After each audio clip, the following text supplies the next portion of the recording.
നിങ്ങളുടെ favourite shows ഇനി ഒരിക്കലും മിസ്സാവില്ല. ഇപ്പോൾ C5 കാണും നിങ്ങളുടെ ഫേവറേറ്റ് ഷോസ് തികച്ചും സൗജന്യമായി. വന്ദനെ, നീ ചെയ്തതാണ് തെറ്റ്. ഈ മുറിഞ്ഞു വീണ് കിടക്കുന്ന മരക്കൊമ്പ് വെട്ടി തന്നെ തെക്കേപ്പറമ്പിലെ മുൻ MLA കരുണാകരക്കുറുപ്പിന് ചിതയൊരുക്കായിരുന്നു. എടോ, സീറ്റ് പങ്കുവെക്കുന്നു വരട്ടെ. ഇപ്പോഴത്തെ വാർഡ് വിഭജനം അവർക്ക് അനുകൂലമായിട്ടാണ് നടത്തിയിരിക്കുന്നത്.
അച്ഛാ, അല്ല വന്ദന എന്ത് ചെയ്യട്ടെ? അച്ഛനിപ്പോ വന്ദന അടിച്ചേ. മരം വീണ് ചാവാതിരിക്കാൻ പിടിച്ചു മാറ്റിയതിനോ? ജീവൻ രക്ഷിച്ചതിന് അടിയും വാങ്ങി നിൽക്കുന്നു.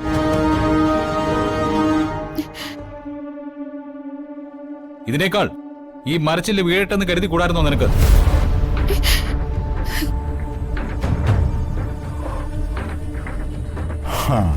എടാ, മക്കള് ചതിച്ചാലും മരം ചതിക്കില്ല. അച്ഛാ, രാഷ്ട്രീയക്കാരനാണെന്ന് വെച്ച് ഇങ്ങനെ മനസാക്ഷി ഇല്ലാതെ സംസാരിക്കരുത്. വന്ദന ഈ വീട്ടിൽ വന്നു കയറിയ നാൾ മുതൽ പുച്ഛിക്കുകയും അവഗണിക്കുകയും ഒക്കെ ചെയ്തിട്ടും അച്ഛന്റെ ജീവൻ അപകടത്തിലാകുമെന്ന് അറിഞ്ഞിട്ട് ഓടി വന്ന് രക്ഷിച്ച ഇവളുടെ മനസ്സുണ്ടല്ലോ, അത് കാണാതിരുന്ന ശാപം കിട്ടും. ശാപം ശാപം പിടിച്ച ഒരു തീ തറവാളിലേക്ക് വലത് കാല് വെച്ച് കയറിയില്ലേ? അതിന്റെ ഫലമാണ് ഇപ്പൊ കണ്ടോണ്ടിരിക്കുന്നത്. ഒടിയാത്ത മരക്കൊമ്പൊടിയുന്നു, പിറക്കാനിരുന്ന പേരക്കുഞ്ഞ് വയറ്റിൽ വെച്ച് തന്നെ ചത്തൊടുങ്ങുന്നു. വേണ്ട, എന്നെ കൊണ്ട് വേണ്ടാത്തൊന്നും പറയിപ്പിക്കരുത് നീ. വന്ദനെ, നീ ചെയ്തതാണ് തെറ്റ്. ഈ മുറിഞ്ഞു വീണ് കിടക്കുന്ന മരക്കൊമ്പ് വെട്ടി തന്നെ തെക്കേപ്പറമ്പിലെ മുൻ MLA കരുണാകരക്കുറുപ്പിന് ചിതയൊരുക്കായിരുന്നു. ഒരു പൊതുദർശനവും അനുശോചനവും കഴിയുമ്പോ നാട് വെട്ടിപ്പിടിച്ചെന്ന് അഹങ്കരിച്ച് നടക്കുന്ന കരുണാകരക്കുറുപ്പിനെ ജനങ്ങൾ മറന്നു തുടങ്ങിയനെ. നിന്നെ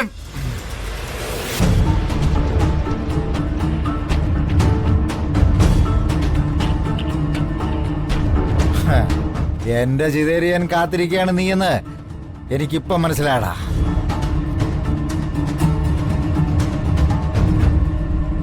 ഈ ശാപം പിടിച്ചവൾ ഈ വീട്ടിലുള്ളപ്പോ കുറുപ്പിനല്ലെങ്കിലും മരണഭയമാ. ഓരോ ചൂട് വയ്ക്കുമ്പോഴും ഉഗ്രവിഷമുള്ള കരിനാഗം ചുരുണ്ടു കിടപ്പുണ്ടോന്ന് ഭയം.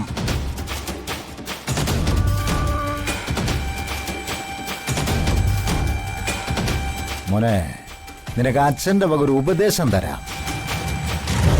നിനക്ക് ആയുസ് എത്തിച്ചാകണമെങ്കിൽ ഈ നശിച്ച ജന്മത്തെ കയ്യും കാലും വരിഞ്ഞു കെട്ടി എവിടെയെങ്കിലും കൊണ്ട് കളയടാ. വേണ്ട, ഇനി എന്റെ പേരില് അച്ഛനും മകനും കൂടെ തല്ലുകൂടണ്ട. അവസാനം അതും എന്റെ ജന്മദോഷം കൊണ്ടാണെന്ന് വരും. അച്ഛാ, ഒരാളെ അംഗീകരിച്ചില്ലെങ്കിലും അപമാനിക്കരുത്.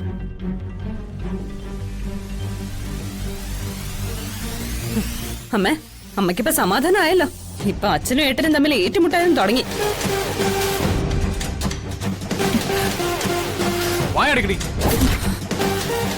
നിന്റെ അച്ഛനെ ആ മരക്കൊമ്പ് തലയിൽ വീണ് ചാവാതെ രക്ഷിച്ചത് അവള്.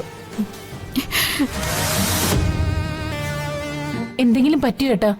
കണ്ടില്ലേ, ചത്തിട്ടില്ല. കരുതിയിരുന്നോ, ചിലരുടെയൊക്കെ ശാപദോഷങ്ങൾ ഈ കുടുംബത്തിലും ഫലിച്ചു തുടങ്ങിയിരിക്കുന്നു.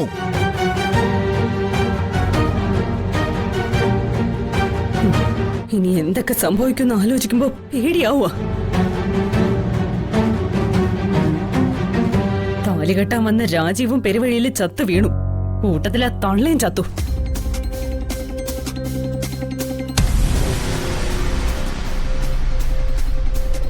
ഹരിതേ, നീ മിണ്ടരുത്. കേറിപ്പോവത്ത്. വന്ദനെ, നീ ജഗനെയും കുട്ടി അകത്തേക്ക് പൊയ്ക്കോ.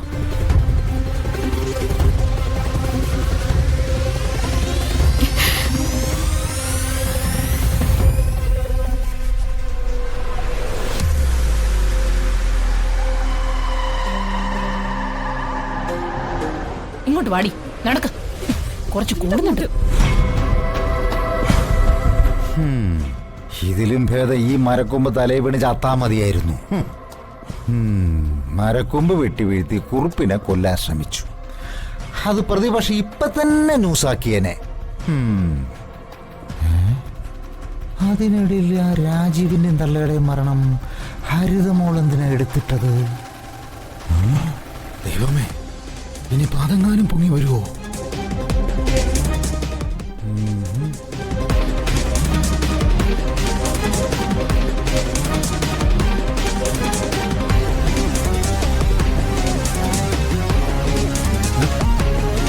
വാ, കേറിക്കോ.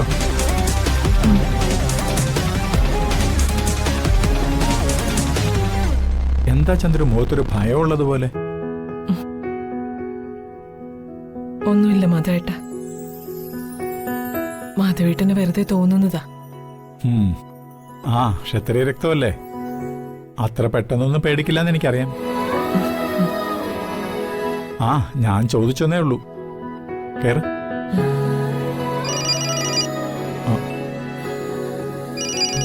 മനോജാണല്ലോ. ആ, എടുക്ക്. മോനെ, എന്തു പറ്റിയിടാ? അമ്മ എത്തിയോ? ഇല്ല, ദേ നമ്മുടെ വീട്ടിൽ നിന്ന് ഇറങ്ങാൻ പോന്നേ ഉള്ളൂ. അമ്മേ, പറ്റുമെങ്കിൽ അമ്മ ഹരിതയെ ഒന്ന് കാണണം. അത് കാര്യങ്ങളൊക്കെ സംസാരിക്കണം. മോനെ, അത് അമ്മ അവളോട് സംസാരിച്ച അവളുടെ മനസ്സ് മാറും അമ്മേ. കുറുപ്പിന്റെ സ്വഭാവം നിനക്കറിയാലോ. എന്നെയും നിന്റെ അച്ഛനെയും ആ വീട്ടിലേക്ക് കയറ്റോന്ന് തന്നെ അറിയില്ല. പിന്നെയല്ലേ ഹരിതയോട് സംസാരിക്കുന്നത്. എന്റെ അവസ്ഥയൊന്ന് മനസ്സിലാക്കമ്മേ. മോനെ, അമ്മ അതിനും കൂടിയാ ആ വീട്ടിലേക്ക് പോന്നേ. ഹരിതയോട് അമ്മ അത് ഉറപ്പായി സംസാരിക്കും. സംസാരിച്ച തീരാവുന്ന പ്രശ്നമാണ് നിങ്ങൾ തമ്മിലെങ്കിൽ അമ്മ അത് പരിഹരിച്ചിട്ടേ വരൂ. അമ്മേ, ഹരിത ഒരു പാവാ. വീട്ടുകാരെ പേടിച്ച അവള് നിൽക്കുന്നത്. ഞാനെന്ന് പറഞ്ഞ ജീവനാവക്ക്, അതുപോലെ എനിക്കും. ഡൗൺലോഡ് ചെയ്യൂ C5 ആപ്പ്. കാണൂ എല്ലാ എപ്പിസോഡുകളും സൗജന്യമായി.